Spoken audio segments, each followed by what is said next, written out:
असे सुंदर खुसखुशीत आणि योग्य प्रमाणासह जर तुम्हाला ही डाळीचे किंवा पुऱ्यांचे किंवा बेसन पिठाचे लाडू जर बनवायचे असतील तर आपला हा व्हिडिओ न स्किप करता पूर्ण बघा।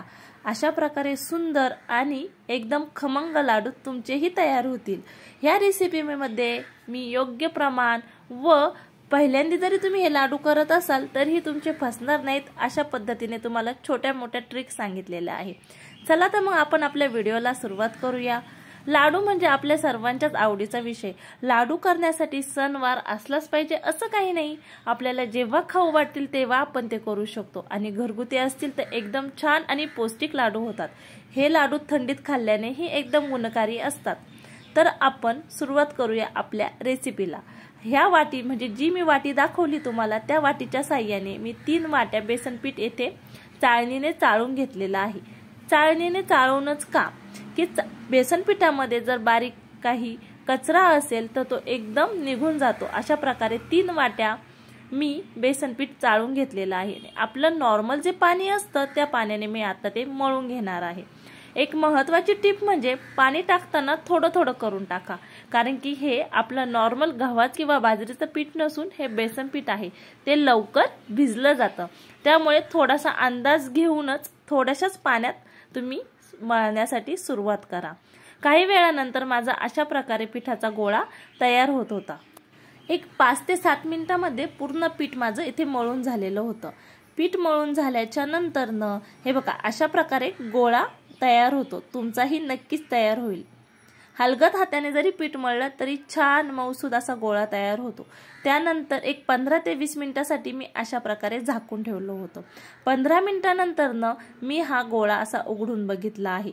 तर का आपण 15 मिनिटं ठेवायचे? कारण की कोणत्या पण पिठाला जर तुम्ही थोडासा वेळ जर दिला तर त्यामध्ये ज्यात काही तुम्ही जो काही पदार्थ बनवतात तो खूप सुंदर होतो व वळलाही किंवा लाटलाही खूप छान जातो। आता त्यानंतर थोडंसं तूप जे आहे ती माझ्या हाताला मी लावून घेतलेला आहे आणि याचे छोटे छोटे गोळे मी करणार आहे।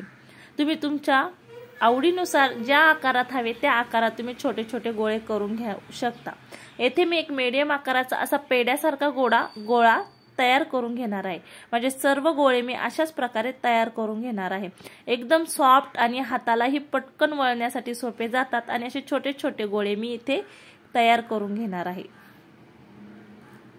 गोळे तयार करताना एक महत्त्वाची टिप म्हणजे हाताला थोडंसं तेल लावा, जेणेकरून हा गोळा एकदम मऊ होईल आणि नंतर पुरी लाटताना ती पुरी फाटणार नाही, तुटणार नाही व कोणत्याही प्रकारचं पीठही लावायची गरज पडणार नाही। अशा प्रकारे बघा पेड्यांसारखे सर्व गोळे मी त्याच परातीमध्ये करून घेतलेले आहे। किती सुंदर दिसतायत ना, बघतानाच खावेसे वाटतात। अशा प्रकारे हे गोळे तयार झालेले आहे। पण हो, आपली प्रोसिजर येथेच पूर्ण झालेली नाहीये।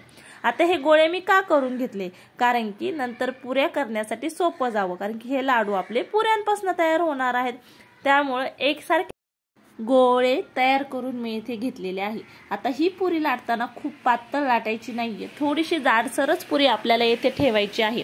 जाडसर पुरी ठेवल्यामुळे ती फुगतेही छान आणि ह्या पुऱ्या जास्त पातळ जर केल्या तर त्या आपल्याला जेव्हा आपण त्या मिक्सरला वाटून घेणार आहोत किंवा त्याचा जो बारीक भुगा करणार आहोत तेव्हा खूप कडक होतात। त्यामुळे मीडियम आकाराचीच पुरी लाटून घ्यायची आहे, ती जास्त जाड करायची नाहीये। अशा प्रकारे मी इथे सर्व पुऱ्या लाटून घेणार आहे, कारण की नंतर तळण्यासाठी मला सोपं पडेल। जर तुम्हाला कुणी मदतीला असेल तर तुम्ही एकासोबत एक जण लाटू शकतात व एक जण तळू शकतात। परंतु जर तुम्ही एकट्या करत असाल तर अशा प्रकारे तुम्ही सगळ्या पुऱ्या आधी तयार करून ठेवू शकता आणि नंतरून एक सोबतच तुम्ही त्या तळू शकता। आता येथे मी ही सर्व पुऱ्या लाटून घेणार आहे। एक 7 ते 8 मिनिटांमध्ये माझ्या सर्व पुऱ्या लाटून झाल्या होत्या आणि अशा प्रकारे परत भरून मी पुऱ्या तयार केल्या होत्या। तुम्ही बघू शकतात माझ्या पुऱ्यांचे आकार खूप मोठेही नाहीयेत आणि खूप छोटेही नाहीयेत। अशा मीडियम आकारामध्ये आपल्याला ह्या पुऱ्या करून घ्यायच्या आहेत। त्यानंतर मी तेल तापवायला ठेवलं होतं कढईमध्ये। तेल न वापरता तुम्ही जर तेलही वापरू शकता, पण जर तुम्ही तूप वापरलं तर ह्या पुऱ्यांची चव आणखीच वाढेल। त्यामुळे तुम्ही गावठी तूप किंवा वनस्पती डालडा जो असतो, जो कोणत्याही दुकानात अवेलेबल असतो, तो तुम्ही इथे नक्की वापरू शकता। आता अशा प्रकारे मी इथे ह्या पुऱ्या तळून घेणार आहे। सर्व पुऱ्या तळताना एक छानसा अनुभव म्हणजे ह्या पुऱ्या मस्त फुगतात, खूप छान। आपण जशी घरी रेग्युलर पुरी बनवतो त्या पुरीसारख्याही या पुऱ्या फुगतात।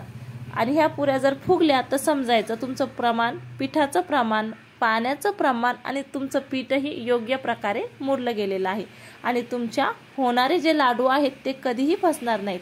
तुम्ही बघू शकता ही छोटीशी पुरी किती सुंदर फुलली आहे। अशाच प्रकारे सर्व पुऱ्या तुमच्याही फुलतील। आता सगळ्या पुऱ्या अशा प्रकारे आपण मस्तपैकी तळून घेणार आहोत। ह्या पुऱ्या गरम गरमच सगळ्या तळून एक सोबत ठेवायच्या आहेत।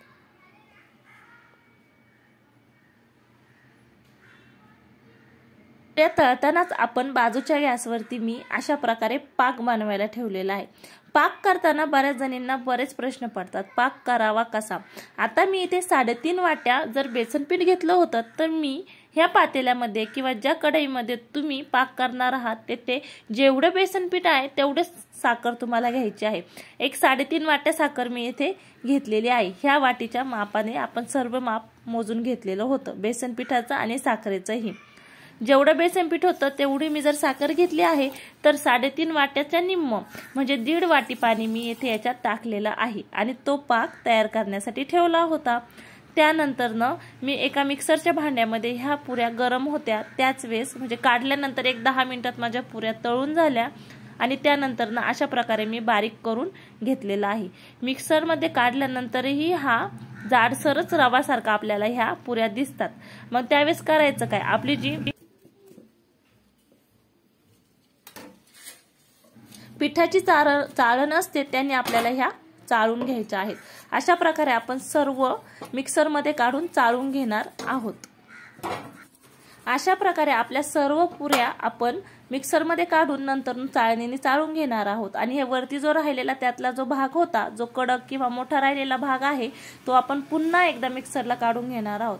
अशा प्रकारे हे बघा किती मऊसूद आणि एकदम बारीक असा आपल्याला चाळणीच्या साहाय्याने भेटलेला आहे आणि हा वरचा राहिलेलाही मी नंतर मिक्सरमध्ये काढून घेतला होता।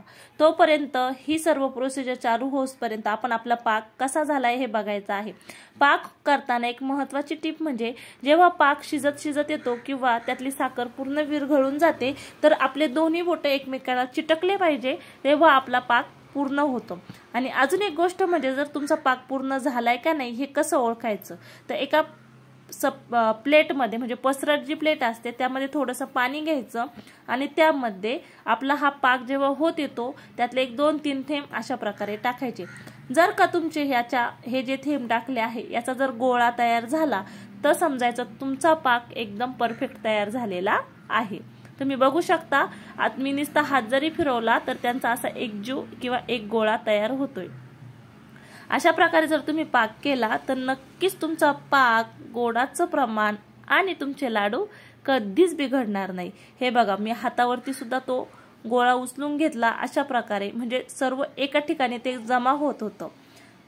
अशा वेळेस पाक हा तुमचा एकदम परफेक्ट झालेला असतो आणि एकदम व्यवस्थितही असतो।